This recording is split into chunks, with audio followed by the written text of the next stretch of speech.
se pierde muchísima liquidez y la gente se pregunta hoy, ¿qué hacer con los pesos? ¿Cobraste el salario? ¿Te sobra un poquito? ¿Qué hacer con los pesos?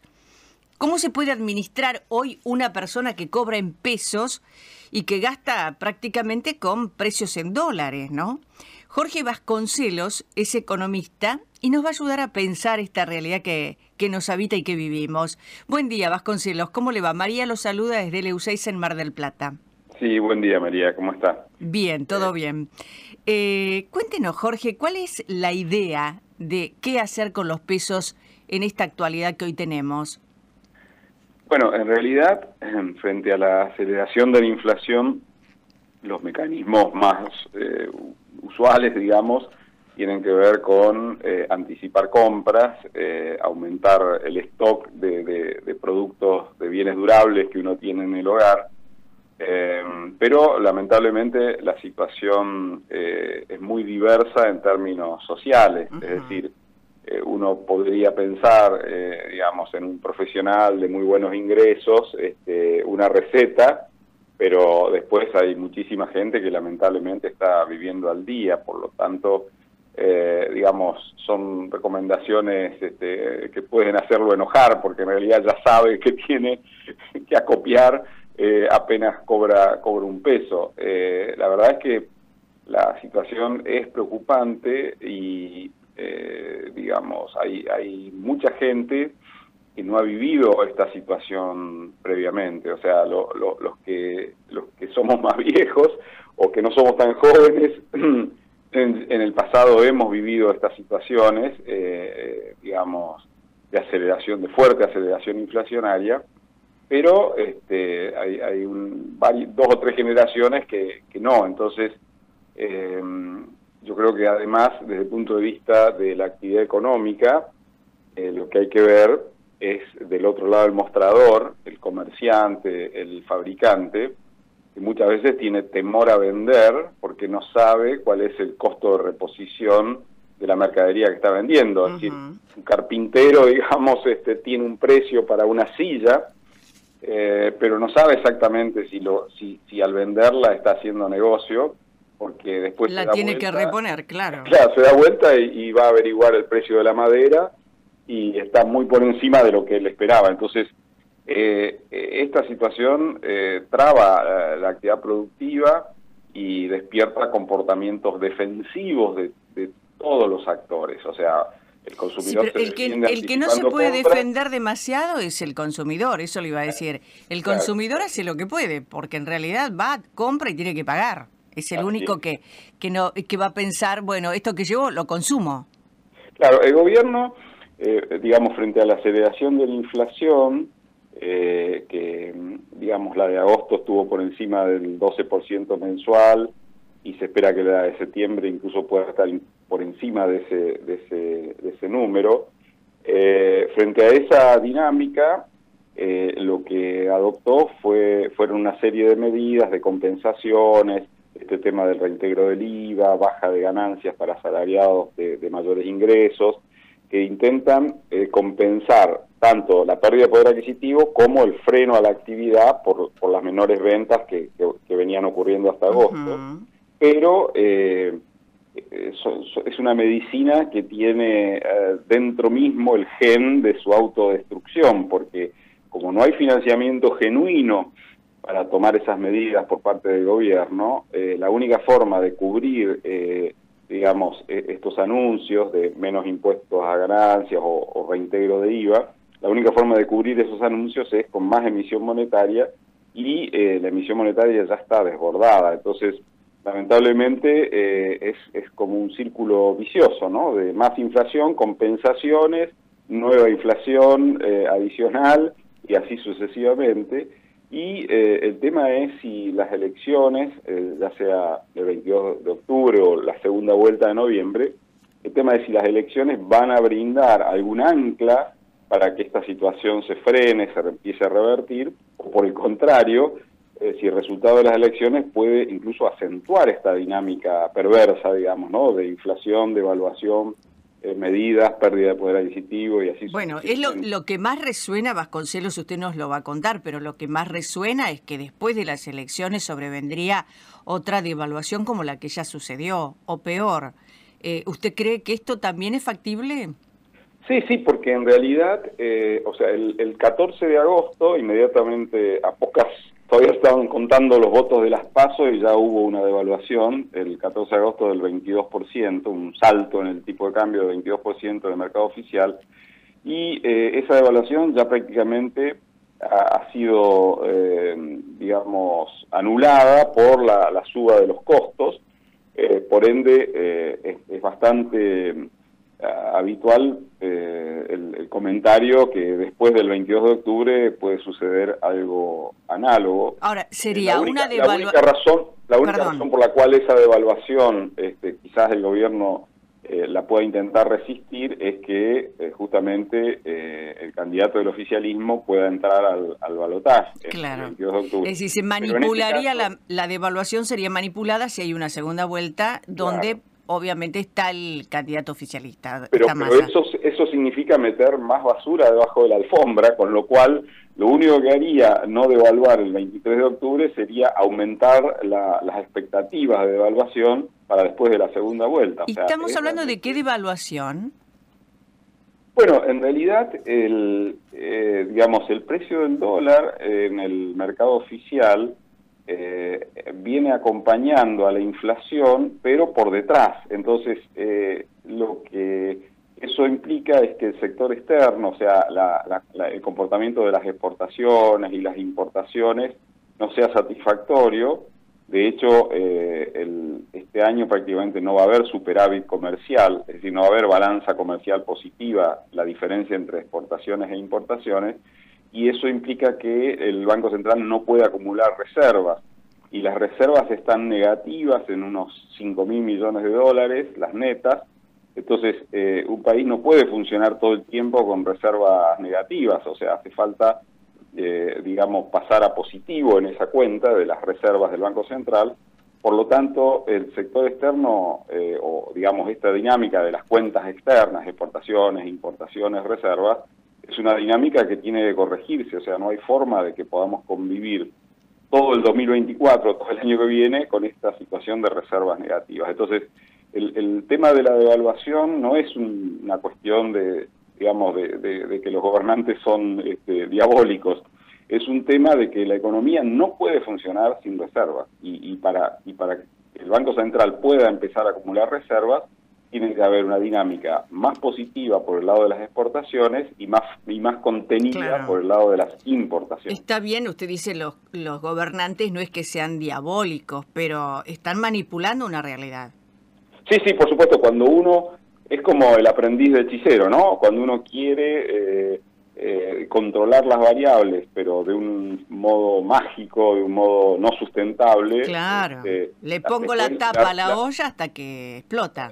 La olla, la tapa de la olla se cae y todo lo que está hirviendo abajo aparece en la superficie, ¿no? La pregunta que yo le hacía recién, pero que no me contestó, es ¿qué tipo de devaluación tendríamos después de las elecciones? Bueno, tuvimos una del 22, fortísima fue. La economía no puede funcionar tampoco con una diferencia tan grande entre el dólar libre, o sea, el precio del dólar blue, para decir uno de los precios del dólar libre, y el dólar oficial. O sea, esa brecha, esa diferencia de 100% entre el dólar libre, el dólar blue y el dólar oficial, es contraindicada porque genera muchas maniobras, sobrefacturación de importaciones, subfacturación de exportaciones, y hace que todavía se pierdan más reservas. Entonces, el próximo gobierno va a tener que instrumentar una política que permita, que induzca que la brecha cambiaria, digamos, se reduzca, quizás segura, o muy probablemente no en forma, no a cero la diferencia, pero que se reduzca de 100% a 30%, por decir Bueno, un número. eso será tarea para el próximo gobierno, pero en este gobierno, ¿qué devaluación sobrevendría después de las elecciones? Yo creo que ahí, como mínimo, el gobierno va a tener que llevar el dólar a un precio que sea equivalente a 350 del 14 de agosto, pero incluyendo la inflación transcurrida en el momento en que produzca el próximo salto devaluatorio. Por lo tanto, como mínimo, digamos, habría que esperar un nuevo salto del 25% entre octubre y noviembre, digamos, dependiendo del resultado de las elecciones.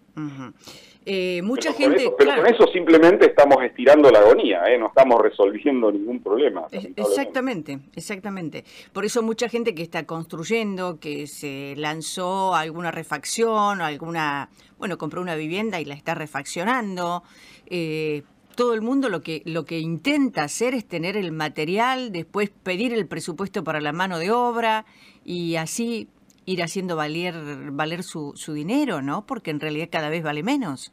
Claro, por eso, digamos, entre las opciones de política económica que se discuten para después del 10 de diciembre, la más apropiada resulta la idea de ir a un esquema bimonetario, donde haya convivencia de monedas, porque eso permitiría firmar contratos de un modo, digamos, que no sea dañino para una de las dos partes. O sea, lo que decía al principio, ¿no? O sea, también hay que ver el tema del productor, del fabricante, del comerciante, que tiene mucha incertidumbre sobre el valor de reposición de la mercadería. Entonces, lo que pasa es el comprador apurado y el vendedor dudando sobre si le conviene vender. Eso hace que, eso se llama estanflación, porque cae el nivel de actividad. Inflación con recesión. Claro, efectivamente. Entonces, el tema del bimonetarismo, que no resuelve la cuestión de la inflación. La cuestión de la inflación hay que resolverla por los mecanismos correctos. Ahora, que es bimonetarismo... eliminar el déficit y eliminar la emisión monetaria. Pero además de eso está este tema de los contratos. Por eso podría ser muy útil que la gente pudiera hacer contratos de un modo que no sean solo en pesos, digamos, sino con otras unidades de cuenta, incluido el dólar, pero no solo el dólar. Fíjese lo que pasa en el campo. ¿Y qué pasará con los salarios? Déjeme terminar el argumento, claro, del bimonetarismo, por favor, y después hablamos de los salarios.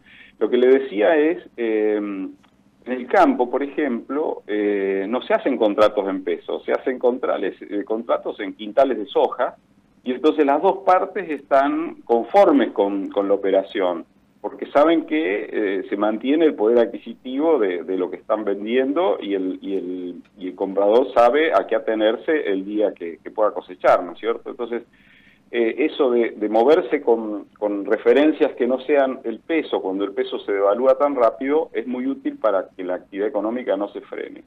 Respecto del tema de los salarios, bueno, hay una cosa que hay que tener en cuenta, y es que esta transición electoral es mucho más complicada en términos de salarios en dólares de lo que fueron las transiciones electorales del 2015 y 2019.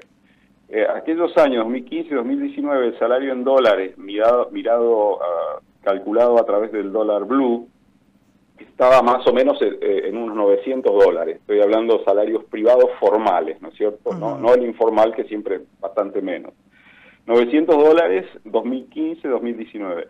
Bueno, ahora estamos en la mitad. O sea, hoy el salario privado formal al dólar blue está en 450 a $500. Es decir, la mitad de lo que era el salario en dólares en aquellos años. Entonces, este problema o esta forma de medir el salario muestra que la corrección del problema del poder adquisitivo es una corrección que conviene buscarla por el lado de la estabilidad, es decir, metiendo pesos, haciendo funcionar más rápido la maquinita.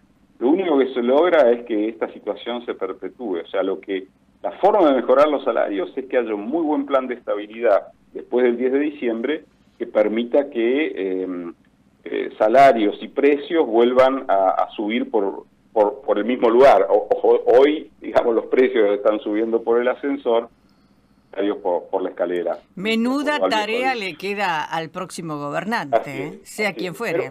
Pero lo dramático de esta situación hace que digamos, el próximo gobierno va a ser muy consciente de que no puede tomar medidas tibias, digamos, para resolver estos problemas. Eso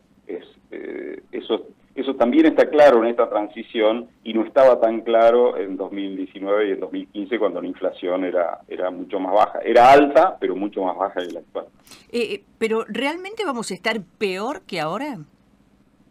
Bueno, en realidad eso depende de la política económica que se aplique, de quién gane las elecciones y cuál sea el diagnóstico que tenga. Pero yo digo, el diagnóstico lo están mencionando ustedes, esta es la realidad que vivimos, ¿no? Claro, pero digamos, en el caso de intentar una dolarización, por ejemplo, es una de las propuestas, el problema es que Argentina no tiene dólares para canjear los dólares por los pesos, entonces el peso se tendría que devaluar mucho más todavía para que la dolarización pueda instrumentarse. Entonces, bueno, lo que dice Milei es que en 2 o 3 años se concretaría.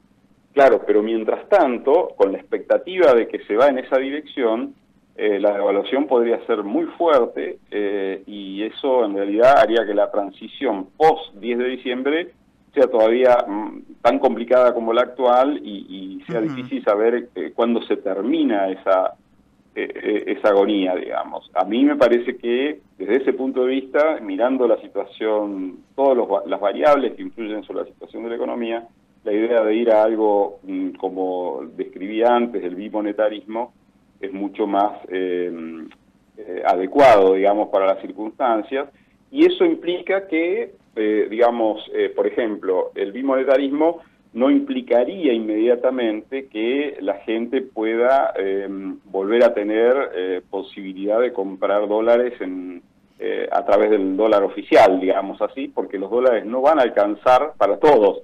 O sea, hacen falta muchos dólares para pagar deuda de importaciones, que están en 40.000 millones de dólares, la deuda de productos importados. Por lo tanto, hay que asignarle prioridad a la aplicación de esos dólares. Por eso es que el esquema bimonetario, en ese sentido, sería mucho menos traumático. Claro, usted dice un cambio más moderado y no tan abrupto.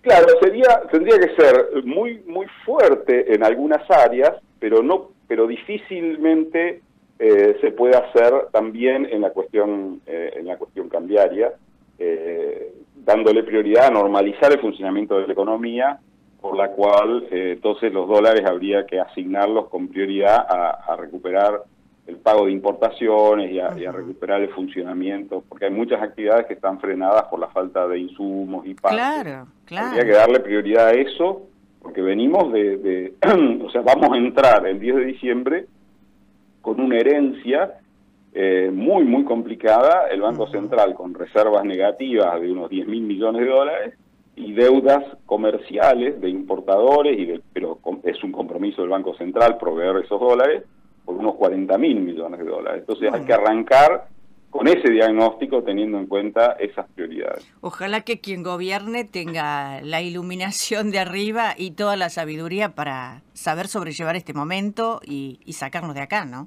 Porque ojalá. Realmente estamos empantanados. Ojalá.